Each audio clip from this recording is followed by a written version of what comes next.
इस वक्त मैं मौजूद हूँ दिल्ली में रईस खान पठान के साथ। रईस खान साहब तीस्ता से तलवार के पुराने साथी हैं और उनके बारे में कई सारी बातें और कई सारे खुलासे हमसे करेंगे, क्योंकि जब हमने उनसे पहले भी बात की थी तो उन्होंने कई सारी बड़ी चीज़ें जो हैं वो एबीपी न्यूज़ को बताई थी। और आज फिर एक बार उनसे बात करेंगे। सर, अब देखा कि इस पूरे केस में तीस्ता से तलवार जो हैं वो जेल में हैं, सलाखों के पीछे हैं।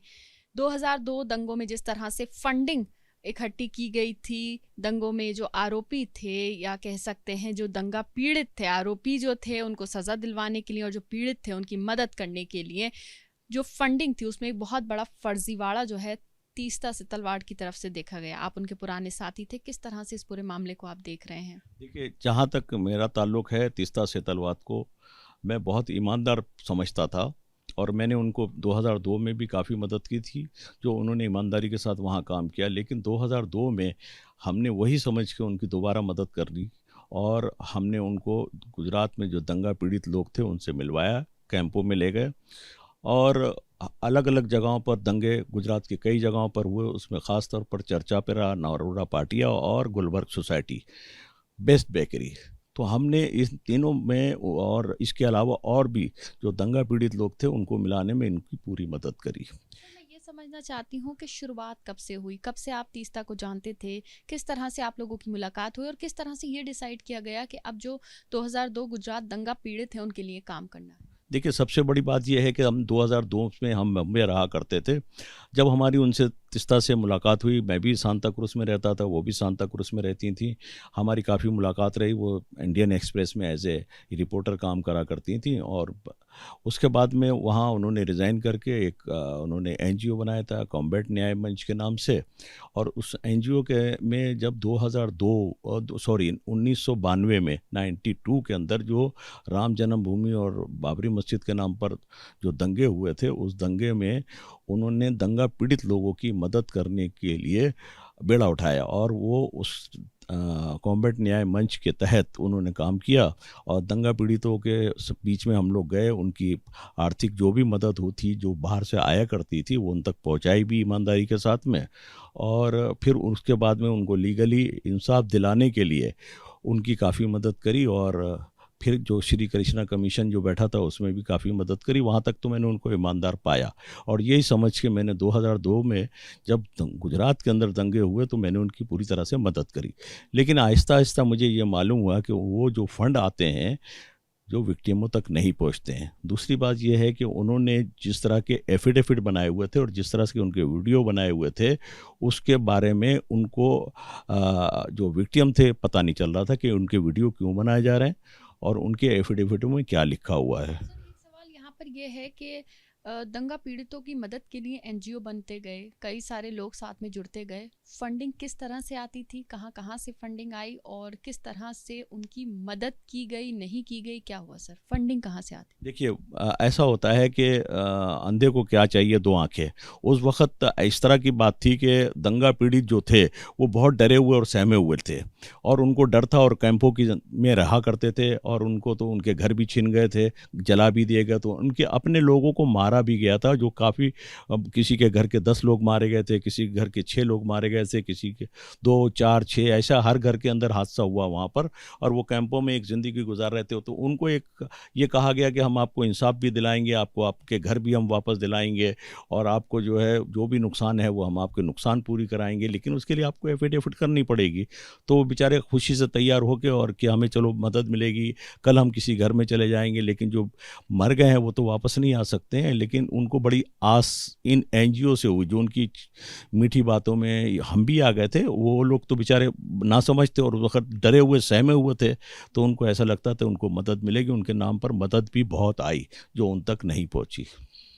सर, ये जो पूरा फर्जीवाड़ा है जो अब सामने खुलकर आया है, कोर्ट में कई सारी बातें जो हैं वो सामने आती हैं, तीस्ता अब सलाखों के पीछे हैं, किस तरह से इस पूरे मामले को आप देख रहे हैं? क्योंकि सर, आपने कई बड़े नेताओं के नाम, कांग्रेस से जुड़े कई बड़े नेताओं के नाम पहले भी लिए हैं कि वो उनको सपोर्ट किया करते थे। किस तरह से सपोर्ट करते थे सर? देखिए, ऐसा है कि ये मामला जो है एकदम तो एकदम नहीं आया है कि आज इतने 19 साल के बाद में आया है। ये सवाल तो पहले भी उठते रहे हैं, कई विक्टिमों में खुद उठाए हैं और गुलबर्ग के जो विक्टिम है उन्होंने इसके लिए एफिडेविट वहाँ क्राइम ब्रांच अहमदाबाद में कंप्लेंट भी की है और 164 के तहत उन्होंने अपने रिकॉर्ड भी जज के पास रिकॉर्ड किया कि हमारे साथ में नाइंसाफ़ी हुई, हमारे नाम पर जो फ़ंड लाया गया था वो फ़ंड जो है वो तीस्ता से तलवार खा गई और हमारी कोई मदद नहीं करी।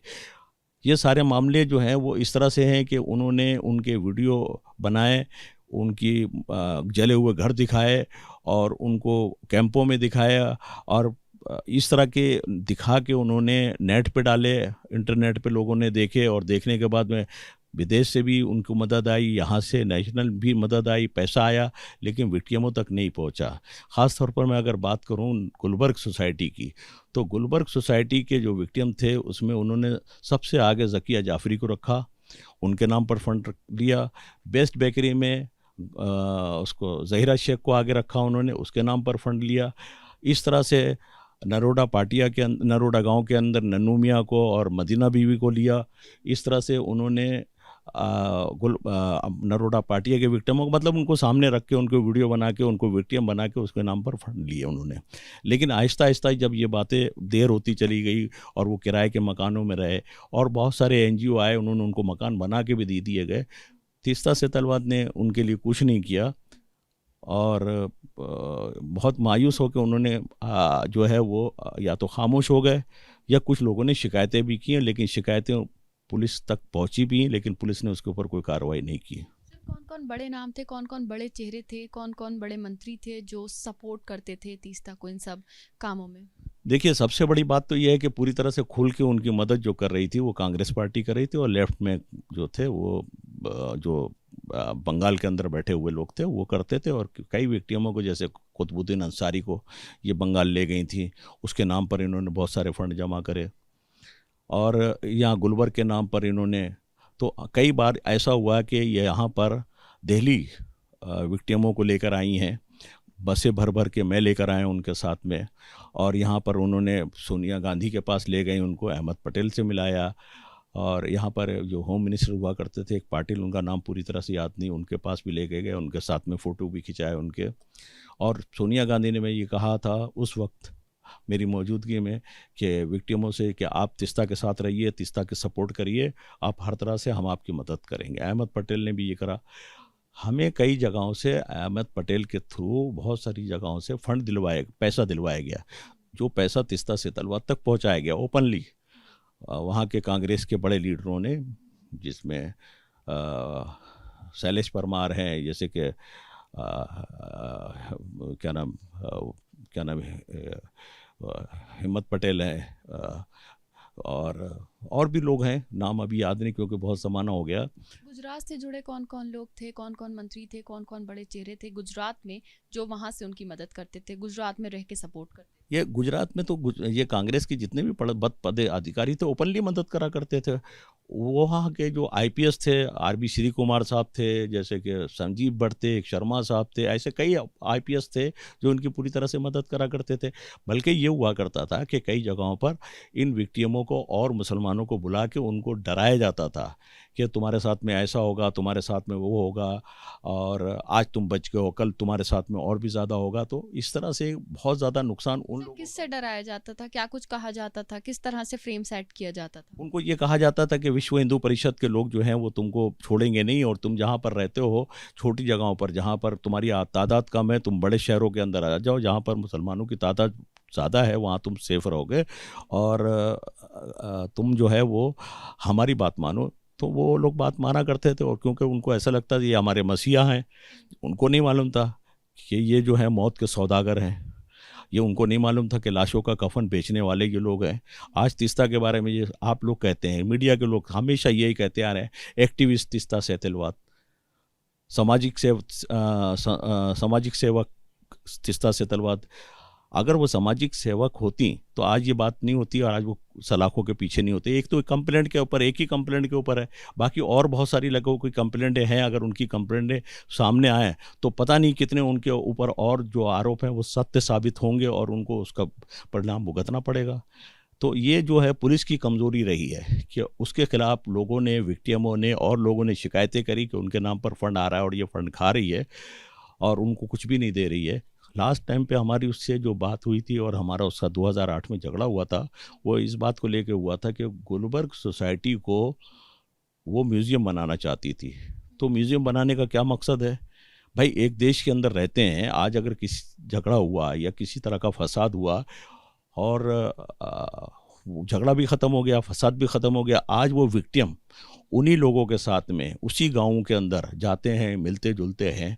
वो सारे लोग आज कुतुबुद्दीन अंसारी जो है वो या दूसरे लोग हैं, सब एक दूसरे के साथ में काम करते हैं। आज वहाँ के लोग जो हैं उनके गांव के लोग हैं, उनके मोहल्ले के लोग हैं, आज उसी तरह की दोस्तियाँ निभा रहे हैं। लेकिन इन्होंने दहशत करके उन लोगों को अलग करने की कोशिश करी थी, जो नाकाम हो गई है। तो उनका डर आज 2002 के बाद से एक भी दंगा नहीं हुआ, किसी भी तरह का कोई दंगा नहीं हुआ गुजरात के अंदर। वो एक डर और खौफ पैदा करके इन्होंने गुलबर्ग सोसाइटी को म्यूज़ियम बनाने की बात करी थी। तो म्यूज़ियम हर साल 2002 में 28 फरवरी को वहाँ पर सब विक्टिमों को जमा करा जाता था, वीडियो फिल्म बनाई जाती थी और बहुत सारे पता नहीं बड़े बड़े एक्टिविस्टों को बुलाया जाता था वहाँ पर, और सारा दिन वहाँ पर इस तरह का जलसा हुआ करता था। लास्ट में यही विक्टिम जो गुलबर्ग सोसाइटी के थे, इन्होंने पुलिस में कंप्लेंट करी कि हमारे नाम पर फंड जमा करा जाता है या उनको गुलबर्ग सोसाइटी में प्रोग्राम करने का परमिशन ना दिया जाए। तो पुलिस ने उनकी जो उन्होंने शिकायत करी थी उसकी शिकायत को सुनते हुए उसके बाद में परमिशन नहीं दिया वहाँ पर। सर, आपकी आखिरी बातचीत जो थी वो तीस्ता से कब हुई थी और क्या कुछ बातचीत हुई थी? किस बात पे झगड़ा हुआ जिसका आप जिक्र कर रहे हैं कि आपका उनसे झगड़ा हुआ था? किस बात पे झगड़ा हुआ? क्या कुछ चीज़ें आपके सामने आई थी?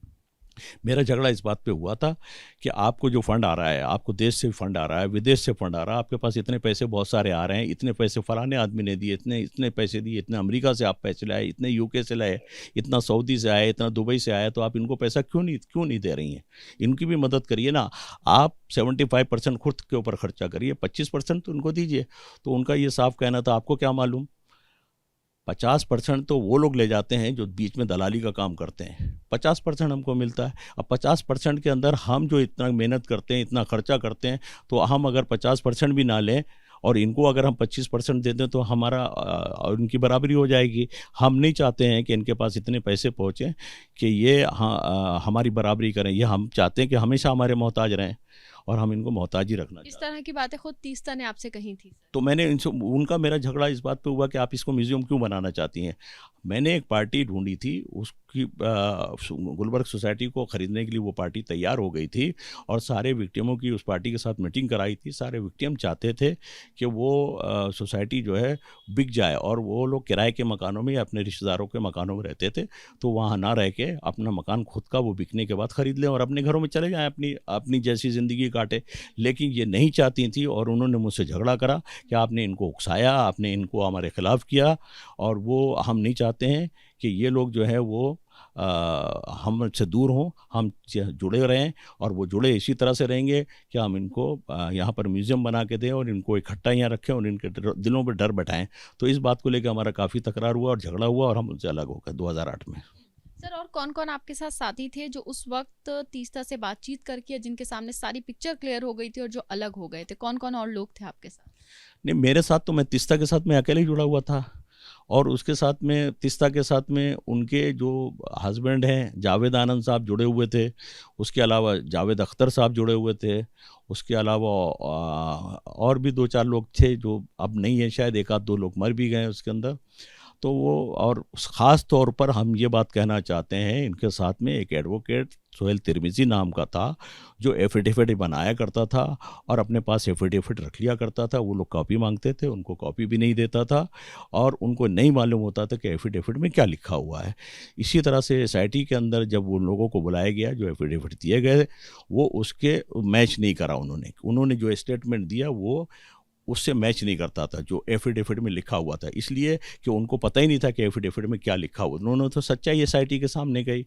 नानावटी कमीशन के अंदर भी यही हुआ, जो वहाँ पर एफिडेविट लिख कर दिए गए थे उसके अगेंस्ट में जब वो वहाँ पर बोले जाके तो एफिडेविट में कुछ और लिखा हुआ था जो उनके स्टेटमेंट से मैच नहीं करता था। इस तरह से मतलब ये है कि जैसे मदीना बीवी का केस था नरोड़ा गाँव का, उसमें एफिडेविट में ये लिखा गया था कि मदीना बीवी के साथ में रेप हुआ है।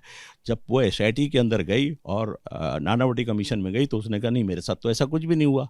तो उन्होंने जब उससे सवाल करा कि एफिडेविट में तो आपका ऐसा लिखा, तो उसने वहाँ पर भी यही कहा कि इसमें क्या लिखा मुझे उसके बारे में पता नहीं। तो इन्होंने तो विक्टिमों को गुमराह रखे और इन्होंने उनके कफनों का सौदा, उनकी लाशों का सौदा करा। ये तो मौत की सौदागर नहीं, लाशों के सौदागर हैं। तीस्ता के साथ साथ और किन लोगों को दोषी आप समझते हैं कि वो होंगे जो उनके साथ थे? जी, तीस्ता के साथ साथ और कौन आपको लगता है कि इस पूरे मामले में फर्जीवाड़े में दोषी थे, या जिनको आपको लगता है कहीं ना कहीं गलती रही है और जिम्मेदारी से पीछे रहे? देखिए, सबसे बड़ा रोल होता है पुलिस का। आईपीएस थे, आरबी श्री कुमार थे, संजीव भट्ट थे, एक शर्मा थे। अब जैसे आईपीएस जैसे लोग इनके साथ में बैठ रहे हैं और उनको विक्टिमों को बोल रहे हैं कि आप पूरी हम आपकी हेल्प कर रहे हैं, आप लोग बिल्कुल बेफिक्र रहिए, हम आपके लिए खड़े हो गए, हम सरकार के खिलाफ बातें करते हैं, तो आप सोचिए आप कितने मजबूत हैं और आपको डरने और दबने की ज़रूरत नहीं। इस तरह से उन लोगों को सपोर्ट दिया जाता था। तो तीस्ता की एक अपनी टीम थी जो पूरे देश में घूमती थी और पूरे देश में रोना रोती थी, इन विक्टिमों के नाम पर फंड इकट्ठा करती थी और खा जाती थी। सर, जब आपको इस पूरे मामले के बारे में पता चला तो क्यों बड़ा करके आपने आवाज़ नहीं उठाई? आपने क्यों बड़ी करके आवाज़ नहीं उठाई कि आपने ये क्यों नहीं कहा कि गलत हुआ है और ये सब चीज़ें आपको पता है? मैंने आवाज़ उठाई। अगर आपको मालूम हो तो बहुत सारे 2007 में, 2008 में बहुत सारे अखबार हैं और बहुत सारे चैनल हैं जिनके ऊपर मेरे इंटरव्यू भी हैं और पुलिस के पास रिकॉर्ड है। पुलिस को मैंने एफिडेविट करके दिए हैं और हमने उसमें यहाँ तक कहा कि आरबी श्री कुमार साहब ने मुझे ये कहा, जो उनकी वॉइस रिकॉर्डिंग है वो भी मैंने कमिश्नर ऑफ पुलिस अहमदाबाद को दी थी, कि उसमें उन्होंने ये कहा था कि आप तीस्ता जो है वो आपको मालूम नहीं है कि वो आतंकवादियों से जुड़ी हुई है, मुस्लिम आतंकवादियों से जुड़ी। ये शब्द उनके हैं, अभी रिकॉर्ड में है पुलिस के पास में अहमदाबाद में, वो आपको मरवा भी सकती है। तो ये मतलब एक तरह से उस वक्त हमको धमकियां भी दी गई थी आतंकवादियों की, और वो देने वाले आरबी श्री कुमार साहब थे। तो आपने सुना किस तरह से तीस्ता से तलवार जो कि इस वक्त सलाखों के पीछे हैं। 2002 गुजरात में जो दंगा हुआ है उसके बाद पीड़ितों की मदद के लिए अलग अलग जगह से फंडिंग उन्होंने इकट्ठी करी। उनके साथ एक बड़ी टीम थी, कई बड़े चेहरे साथ में जुड़े थे। रईस खान साहब खुद उनके सहयोगी, उनके साथी रहे उस वक्त में। हालांकि उनका कहना है कि 2007-8 के वक्त उन्होंने उनसे आखिरी बार बातचीत की, उनके सामने काफ़ी चीज़ें क्लियर हुई, फर्जीवाड़ा उनको पता चला, जिसके बाद उन्होंने उनसे जो ताल्लुकात थे वो ख़त्म कर लिए। लेकिन उसके बाद उन्होंने आवाज़ भी उठाई। उनका कहना है कि उन्होंने पुलिस में इस बात की शिकायत भी की थी। हालांकि अभी तक ये पूरा मामला जो है सुप्रीम कोर्ट में चला था, कई सारी बातें जो है कोर्ट में सामने भी आई और अभी फिलहाल तीस्ता से तलवार जो है वो सलाखों के पीछे हैं। कैमरा पर्सन अनल के साथ मदीहा खान, ABP न्यूज़, दिल्ली।